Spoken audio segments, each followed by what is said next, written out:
सारा प्रणाम। सहारा इंडिया परिवार के मेरे प्यारे कर्तव्योगी साथियों और सहारा से जुड़े समस्त सम्मानित जमाकर्ताओं का लगभग एक सप्ताह के बाद फिर से यथार्थ पर हार्दिक अभिनंदन, स्वागत है। कोशिश कोशिश और कोशिश, लगातार अगर कोशिश किया जाए तो पत्थर में भी निशान बनाया जा सकता है। ठीक वैसे ही हमारे बहुत सारे कर्तव्योगी साथियों की जो कोशिश है वो निश्चित रूप से अब थोड़ा सा रंग लाने लगा है। जैसे कि हम लगातार इस बात को लेकर आह्वान करते आ रहे हैं कि अपने अपने प्रक्षेत्र में सांसदों के माध्यम से अपनी बात को संसद में पहुंचाने का कार्य करें। तो हाल फिलहाल में ही लगभग 2-3 सांसदों ने सहारा से संबंधित अपनी बातों को वहां पर रखा है। मैं आपके माध्यम से सरकार से ये मांग करता हूं और जो है आपको ये जो सहारा इंडिया में हमारे यहाँ तो सर जी आपको बस खत्म कर रहे हैं सर। सहारा इंडिया में गरीबों का भारी पैसा फंसा हुआ, लोग अपने बच्चों के भविष्य के लिए, शादी विवाह के लिए, और हमारे माननीय गृह मंत्री जी ने भी आश्वासन दिया था कि हम पैसा दिलवाएंगे।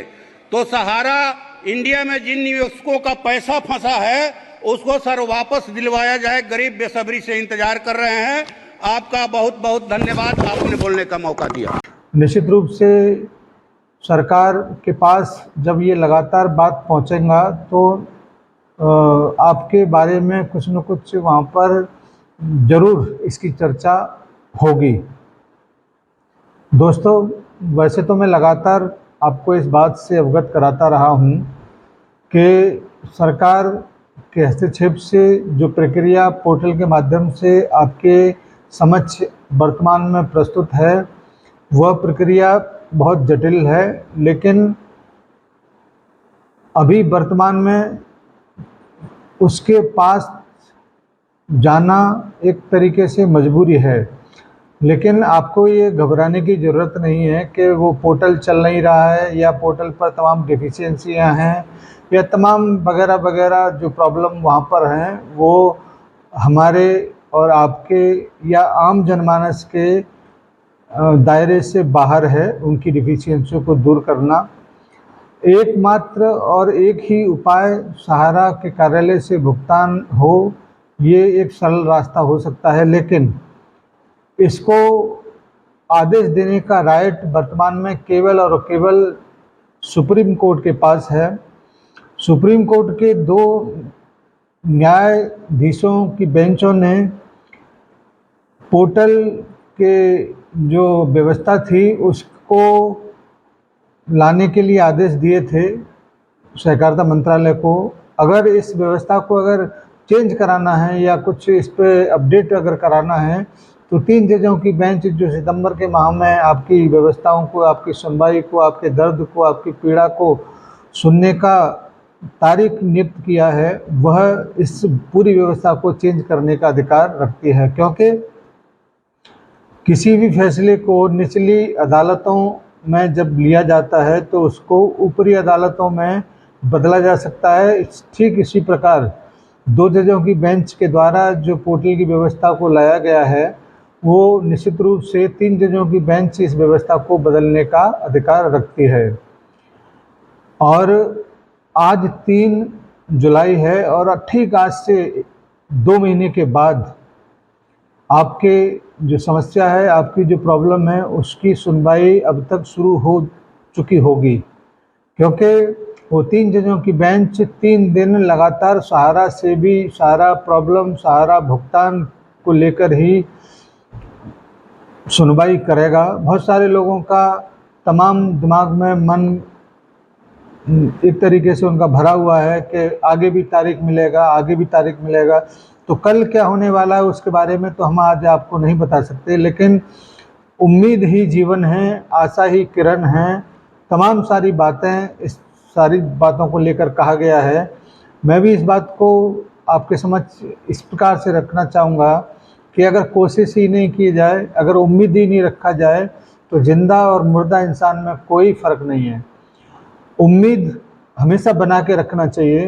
पता नहीं कब कैसे कहाँ वक्त करवट ले और आपकी समस्त समस्याओं का धराशायी कर दे। एक बात और मैं बहुत मजबूती के साथ आपके समक्ष रखना चाहूँगा कि वक्त में ही वो ताकत है जो इंसान को आसमान से फर्श पर ला सकता है, और वक्त में ही वो ताकत है जो इंसान को अर्श से आसमान तक पहुंचाया जा सकता है। तो कभी भी किसी की मजबूरी, कभी भी किसी के बुरे वक्त में हंसना नहीं चाहिए। पता नहीं कब वो आपके समक्ष मजबूती के साथ खड़ा हो जाए, फिर आपको अपने किए के ऊपर पछतावा हो।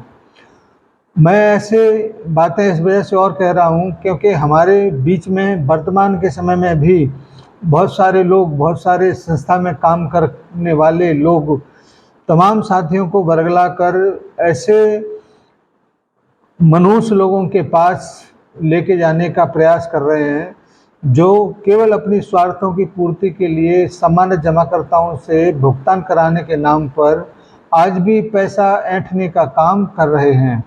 और इसमें सहयोग कर रहा है कौन? वो इंसान जो सहारा में कभी अच्छे पदों पर हुआ करता था, लेकिन आज वो किसी भी हालत में अपने आप को बचाने के लिए उन मनुष्य लोगों के चंगुल में फंसा हुआ है जो केवल अपने स्वार्थों की पूर्ति कर रहे हैं। क्योंकि उनको भी ये अच्छी तरह से पता है कि सुप्रीम कोर्ट से ऊपर कोई कोर्ट नहीं होता। जब कोई मामला सुप्रीम कोर्ट में लंबित है तो उसको, उसकी समस्याओं को लेके और किस कोर्ट में जाया जा सकता है। अभी आपने देखा होगा कि एक क्लिप या जो सांसद महोदय ने एक चर्चा संसद में करने का कोशिश किया था, शायद पप्पू यादव जी थे, तो सहारा से संबंधित जब भी उन्होंने अपनी बात को रखना चाहा तो तुरंत उनकी बातों को या माइक को बंद कर दिया गया। आप इस बात से इस बात को एहसास करा सकते हैं कि संसद में भी सहारा की बात को बड़ी लापरवाही से लिया जा रहा है क्योंकि मामला सुप्रीम कोर्ट में है। शायद वो भी इस बात को समझते होंगे कि सुप्रीम कोर्ट में जो मामला लंबित है उसको यहाँ पर कहने से बताने से क्या लाभ होगा। लेकिन प्रजातंत्र में अपने देश के लोगों की बातों को संसद में नहीं रखेंगे तो कहाँ रखेंगे। माना कि मामला सुप्रीम कोर्ट में लंबित है, लेकिन जन प्रतिनिधि अपने परिक्षेत्र में उन जन की समस्याओं को सुनकर ही तो वहाँ पर अपनी बातों को रखने का प्रयास करते हैं, लेकिन उनकी बातों को भी दबाया जाने का कोशिश वहाँ पर निरंतरता के साथ जारी है। हो सकता है कि इसके ऊपर चाहे सहकारिता मंत्रालय की तरफ से कोई एक बात या कुछ स्पष्टीकरण दिया जाए, लेकिन अभी वर्तमान में तो ऐसा कुछ हुआ नहीं है। मैं आपसे ये ज़रूर अनुरोध करूँगा कि अपने आप को, अपनी हिम्मत को बना के रखा जाए। हम निश्चित रूप से 2 माह पार कर चुके हैं, केवल 2 माह और बचे हैं। माने सुप्रीम कोर्ट की तारीखें आगे पड़ेंगी या नहीं पड़ेंगी ये मैं नहीं जानता, लेकिन 3 दिनों की सुनवाई के बीच में अगर आपको ये लगता है कि कोई डिसीजन के बगैर वो वहाँ से उठेंगे तो मुझे नहीं लगता कि ऐसा होगा। क्योंकि माने सुप्रीम कोर्ट की इसी 3 जजों की बेंच ने इस बात को कहा था कि न्याय में विलम्ब हो चुका है, अब न्याय में विलम्ब नहीं होगा, अप्रैल के महीने में हम सुनवाई करेंगे। लेकिन उस सुनवाई से पहले ही सहकारिता मंत्रालय के द्वारा पोर्टल की व्यवस्था को सुप्रीम कोर्ट के माध्यम से ही लाकर उस सुनवाई को निरस्त करवा दिया गया। लेकिन अब लगता है कि जितना समय गुजर चुका है उस समय के गुजर जाने के बाद भी पोर्टल से अपेक्षित परिणाम न मिलने के कारण ये संभव है कि आने वाले समय में जब माननीय सुप्रीम कोर्ट इस पूरी व्यवस्था की रिपोर्ट लेगा तो कुछ ऐसे फैसले जरूर देगा जिससे जनमानस जो बहुत पीड़ित है उसकी राहत प्रदान किया जा सके।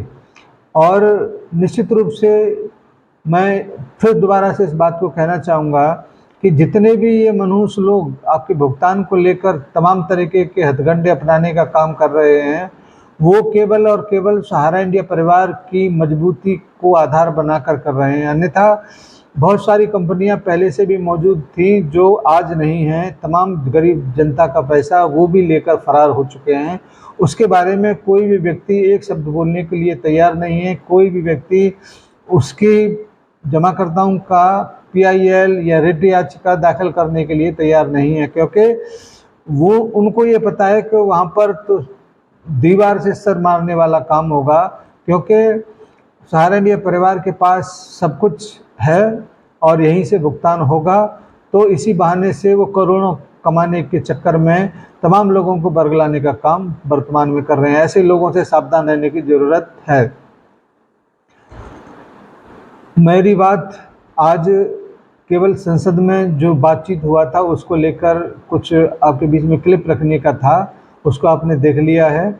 और मैं आज की बात को यहीं समाप्त करने से पहले आपसे गुजारिश करना ज़रूर चाहूँगा, क्योंकि मुझे एक साथी ने ये कहा था कि सर आप यथार्थ पर जुड़ने के लिए लोगों को प्रेरित ही नहीं करते हैं या उनसे आग्रह ही नहीं करते हैं कि आप यथार्थ को सब्सक्राइब कर लें और जिससे कि उसका नोटिफिकेशन आपके पास तक पहुंचा जा सके। क्योंकि मेरा ये वादा है कि 3 जगह पर हम लोग कड़ी नज़र बनाए रखे हैं, सुप्रीम कोर्ट, सरकार और सहारा इंडिया मुख्यालय। तीनों जगह से कोई भी पॉजिटिव बात, कोई भी सूचना अगर उपलब्ध होगी तो हम निश्चित रूप से सबसे पहले आप तक पहुंचाने का प्रयास जरूर करेंगे।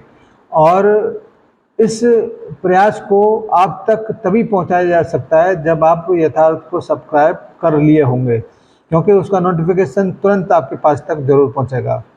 मैं आपसे गुजारिश करता हूं कि प्लीज़ आप इसको सब्सक्राइब कर लें और अगर आपको उचित लगे तो लाइक कर दें, क्योंकि आपके सहमति से ही, आपकी लाइक जब करेंगे तभी मुझे लगेगा कि आप पूरी तरह से सहमत हैं। हम आगे आपको बहुत महत्वपूर्ण सूचनाएं देने का प्रयास अवश्य करेंगे।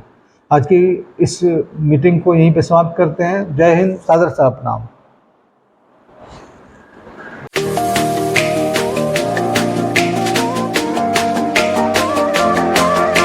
सहारा इंडिया परिवार, आत्मविश्वास की ताकत। सहारा प्रणाम।